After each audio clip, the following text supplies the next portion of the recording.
Yes, growth in plant is largely restricted to a specialized region of active cells division.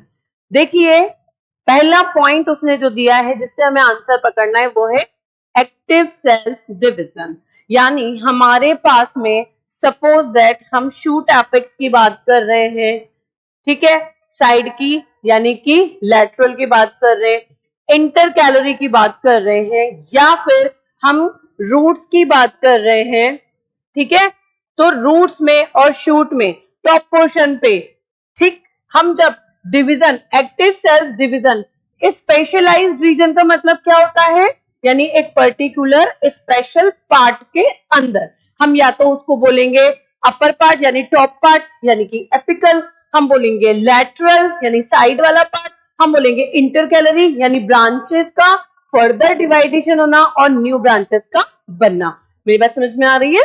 तो यहाँ पे specialized region of active cell division बोल रहा है, इसका मतलब हम फिर से वही स्टार्ट करेंगे, लास्ट वाला लेती हूं।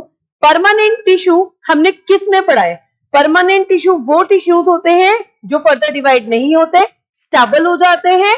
क्यों? क्योंकि वो मेच्योर हो गए, they are not continue participate in other region, कहीं पे भी वो पार्टिसिपेट नहीं करेगा। तो इसका मतलब ये तो हमारा होगा ही नहीं जो डिवाइड नहीं कर रहा है, ठीक है।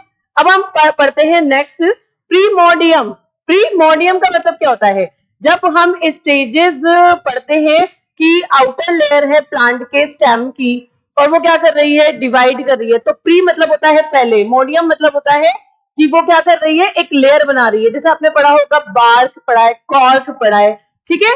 तो वो जो स्टेज होती है उसको प्रीमोडियम। तो हमने क्या पढ़ा? परमानेंट है, फिक्स हो गई है, तो ये भी हमारा नहीं आएगा, डिवीजन में पार्टिसिपेट ही नहीं कर रहा, वो तो मेच्योर होने के बाद में क्या हो गया? स्टेबल हो गया, ठीक है। अब बात करते हैं कैम्बियम।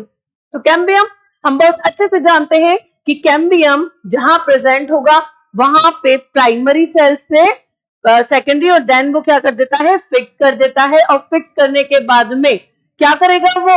अब वो डिवाइडेशन नहीं, अब वो क्या होता है? एक स्टेबल स्ट्रक्चर बना देता है, ठीक है। मेच्योर होने के बाद में एक लेयर बना देता है जो लिविंग है, ठीक है, लिविंग सेल से बनी हुई है। तो ये भी क्या हो गया? स्टेबल पार्ट बना देता है, इसलिए इसको भी हम इसमें नहीं लेंगे, ठीक है।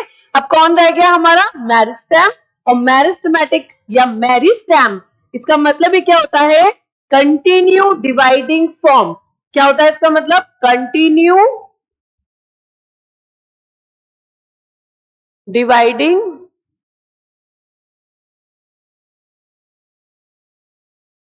फॉर्म। ये कंटिन्यू डिवाइडिंग फॉर्म है जो क्या करती है? एक्टिव होती है और ये एक एक्टिव सेल डिवीजन करती है, स्पेशलाइज्ड रीजन होता है। तो हमारा राइट आंसर क्या जाएगा? मेरिस्टेम। ये तीनों क्यों नहीं है ये चीज क्लियर हो गई है।